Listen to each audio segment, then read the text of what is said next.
of dry kindling collected over the previous days. Buddy, from Team 6, navigated through dense bushes, stepping over wild grass and vines, where soil wasn't even visible. Growing up in the countryside with his brother, the two had plenty of outdoor experience, often taking their family camping and hunting. Buddy emerged from the bushes, frustrated to find his compass pointing towards a nearby mountain. Could his brother Chris still be on the other side? To reach him, Buddy would have to cross a dense mountain forest, a nearly lethal task. To help Buddy spot him, Chris had hung several torn plastic bottles on trees, hoping their bright colors would catch his brother's eye, unaware of the mountain between them. Team member Shannon from the fourth team chewed on seaweed for breakfast by the coast this morning. He was waiting for his brother Jesse to arrive. Both brothers have their own jobs. Shannon is a fisherman and hunter, while Jesse served in the military for 10 years. They are both adventurers. This morning, Shannon was on the beach looking for wood to build a shelter and found a leaky box. Meanwhile, Jesse had been following a black bear's hunting trail for the past few days and finally reached the coast today, where he could rest. Before resting, Jesse climbed to a high point and repeatedly shouted his brother's name. After getting no response, he gave up. But nearby, Shannon heard the distant shouts. Although unclear and indistinguishable whether it was a human voice, he responded, only to have his echo drowned out by the waves. Today, Shannon planned to turn the found wood into a crab trap, but walking back and forth on the slippery beach was risky. Shannon fell. Team 5 member Ted found no catch in his fishing net this morning. He decided to go fishing and waited for the second high tide, but caught nothing all afternoon. When the tide went out, he planned to return home, but was stunned to find his net full of fish. 5 fish, which greatly boosted his confidence. His brother Jim, however, was not as fortunate. In search of his brother following the compass direction, he had been crawling for 4 days and was very hungry. He resorted to eating banana slugs, the world's second largest slug species, which he boiled at high temperatures. The taste was unpleasant. Jim described it as chewing actual mucus, just a hardened version. By the 5th day, 5 teams remained. Shannon from the 4th team fell on the coast. The wet shore was covered with dead wood and rocks, and he injured himself, feeling intense pain in his lower back and right leg, possibly indicating a compression fracture. Shannon tried to stand but lost feeling in his foot. He didn't want to give up, but his body trembled uncontrollably. A compression fracture occurs when force is applied downward suddenly, causing the bone to misalign before settling. Such injuries are typically caused by falls and can lead to spinal deformities if not treated promptly. After several attempts to move his foot failed, Shannon reluctantly called for help. The rescue team brought a stretcher and confirmed the need for immediate treatment for his spinal injury. Though reluctant, his injury meant Jesse would be forced to withdraw, which deeply saddened him. At that moment, he felt terrible. Over at Jesse's location on the beach, he was preparing to rest, but could not start a fire due to the excessive moisture. In the blink of an eye, he spotted the helicopter. His first thought was hoping Shannon was safe. When the production team informed him that his brother had hurt his lower back and was sent to the hospital, he panicked. He didn't care about the competition. He just wanted his brother to be safe. The team also told him that they were only 800 meters apart. Unfortunately, one was injured. Jesse felt guilty, thinking if only he had moved faster these past few days, he might have reached his brother sooner and prevented the injury. The brothers from Team 4 ended their journey in disappointment on the 5th afternoon, leaving 4 teams remaining. Brooke from Team 1, now with a fire, planned to gather enough dry wood today. She had a sturdy shelter and a warm fire, only missing her husband Dave, to air out the sleeping bag and soak up some vitamin D from the sun. But shortly after lying down, Brooke spotted a wolf for the second time. She hurriedly dressed, realizing she had been too relaxed and hoping for Dave's early arrival. Meanwhile, Dave found an open area on his 5th day of searching for his wife. Just as he was settling down, the sound of a breaking branch startled him. Fortunately, it was a false alarm. Team 7's Peter finally made an appearance. 3 teams had been eliminated before his entry, showcasing the dangers of the wild. 2 teams were out due to injuries, and 1 because of the psychological impact on younger participants. But Peter at 61 was still competing, showing his exceptional physical condition. He waited for his son, Sam, who was an expert in botany. As a seasoned fisherman, fishing was Peter's forte. By the water, he casually made a fishing rod, quickly catching a fish as if the waterside was his dining table. Turning to his son Sam, he confidently said his father was stronger than anyone, and was surely comfortable now. All he needed was for his physically adept son to hurry to his side to start showcasing their skills together. However, as Sam traveled through the jungle, facing his first challenge, his compass pointed across a large lake that seemed shoreless. He didn't want to risk hypothermia by entering the water, potentially costing him his life. Ultimately, he chose to head upstream where the water normally narrows, unlike downstream, where it widens. After eating grilled fish with his father, Peter, he wandered outside the shelter and discovered an area of grass flattened by a black bear and fresh bear feces. Every few steps, he found more droppings indicating frequent bear visits. Broody, from Team 6, recently spotted salmon swimming in shallow waters. He caught one, planning his first full meal in 5 days. However, survival on Vancouver Island proved tough. From evening to night, he couldn't start a fire as everything was soaked. Overwhelmed by hunger, Broody chose to eat the fish raw, although he usually disliked sashimi. Eating raw posed risks of diarrhea, nausea, abdominal pain, and even parasites. Broody's brother Chris seemed to sense his needs, deciding today to make a drying rack for storing firewood, as if knowing his brother's desperate need for dry wood. During low tide, Broody crossed the water and finally climbed over the mountain. Believing he was close to his brother, he moved forward, shouting as he went. Soon, he heard a response, which thrilled him. After 5 tough days, eating raw meat was a highlight. Following each other's voices, the brothers eventually reunited on the beach, becoming the first team this season to meet up. This gave them an edge over solo players in the wilderness, reducing psychological stress and increasing their combined strength. On the 8th day, 4 teams remained. Brooke from Team 1 woke up at night to find a large spider in his sleeping bag, fortunately unharmed, unlike last season's Corey, who suffered for a week from a spider bite. After a session with a wooden stick massage, Brooke fell asleep again. In the morning, he decided to improve his shelter by building a raised bed on a slope to avoid most poisonous insects and damp ground. He inserted stakes at the bottom of the slope, used sticks for the middle partition, laid soft branches on top, and covered it with a waterproof cloth, creating a raised, flat bed. After 8 days of trekking, Dave finally reached the seaside directed by his compass, approximately 1 kilometer away from his wife's location. After completing a small bed, Brooke arrived at the coast and found plenty of lines, enough to weave a fishing net, which was a huge gain. While Brooke was gathering fishing lines on the grass, Dave's shouts could be heard from not far away. Excited, Brooke had endured a week and finally saw her husband on the 8th day.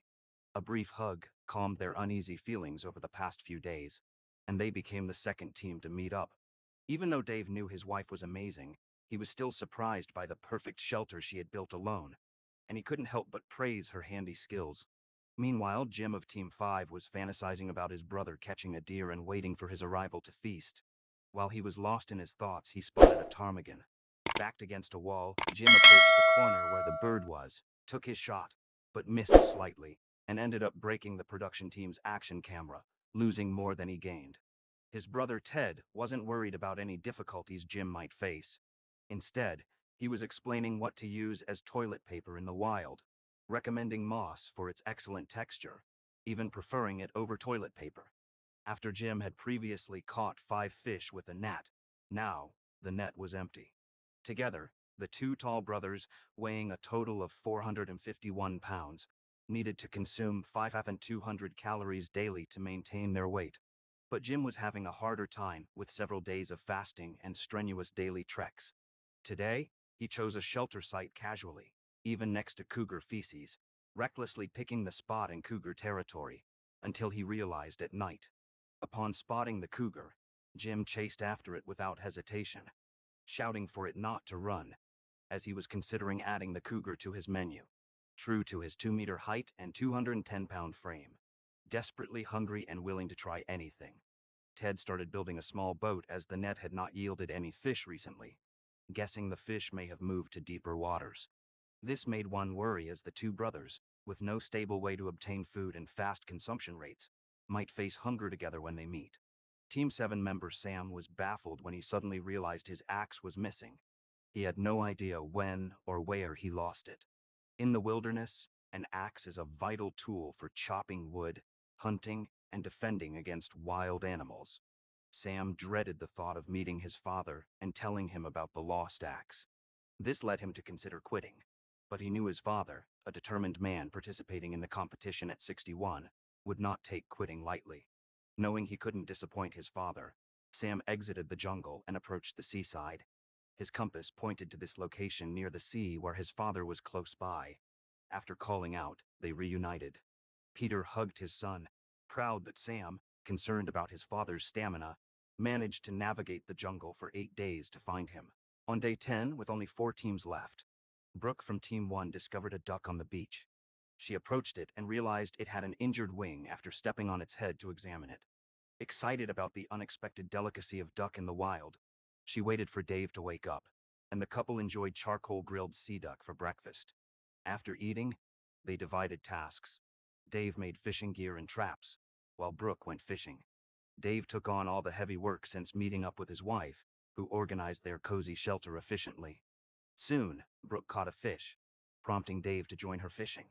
Working together, they weren't tired and returned to the shelter with 2 fish, preparing for dinner with ample firewood in each other's company, enjoying the happiness of being together.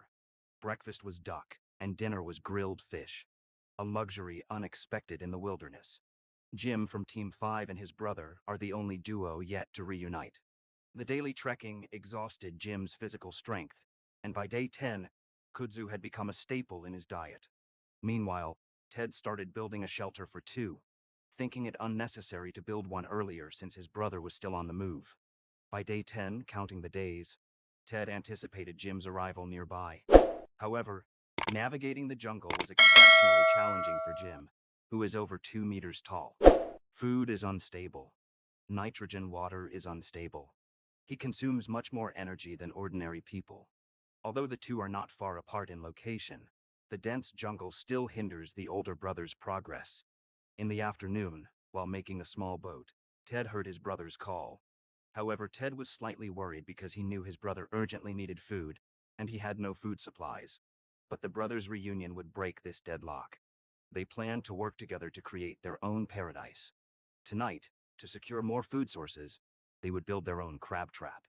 In the morning, they displayed the newly built trap, which has an entrance in the middle. Once a crab enters, it is difficult for it to escape through the protruding entrance. A rope on top is used for later retrieval, and an attractant bag is at the bottom of the trap. To approach the bait, crabs must enter the trap. The brothers found some shellfish on the beach to use as bait.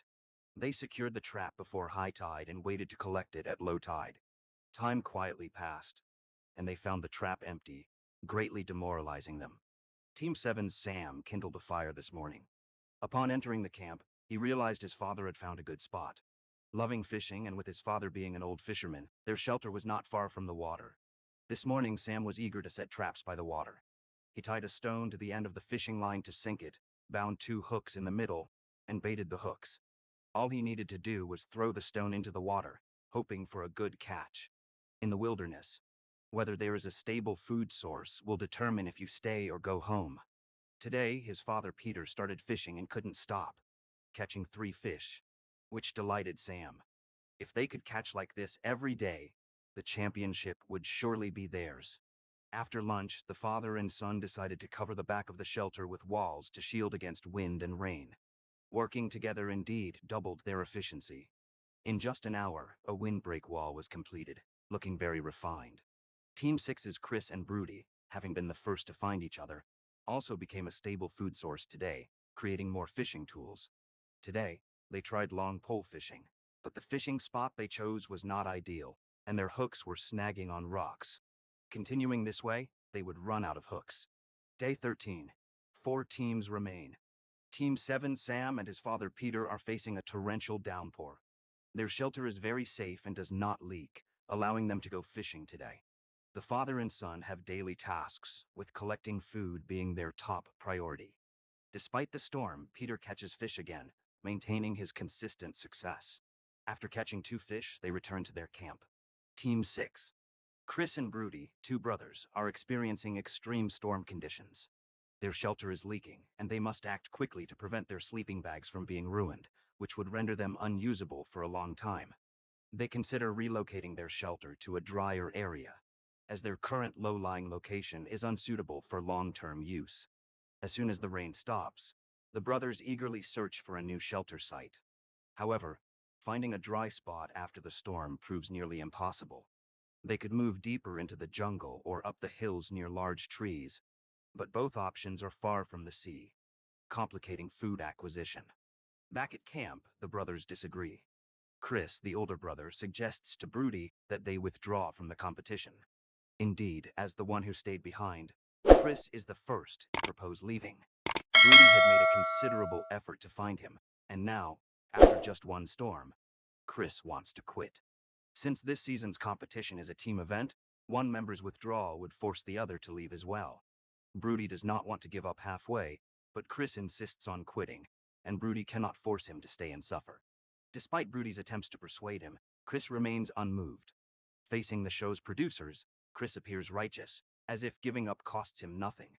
Broody, typically very competitive and not one to flee from challenges, does not want their relationship to sour, even though he strongly wishes to continue. He hopes this competition will not affect their relationship in everyday life. The sixth team, the brothers, exit the competition with unresolved differences. Day 15, 3 teams remain. Team 5. Ted, he just vomited.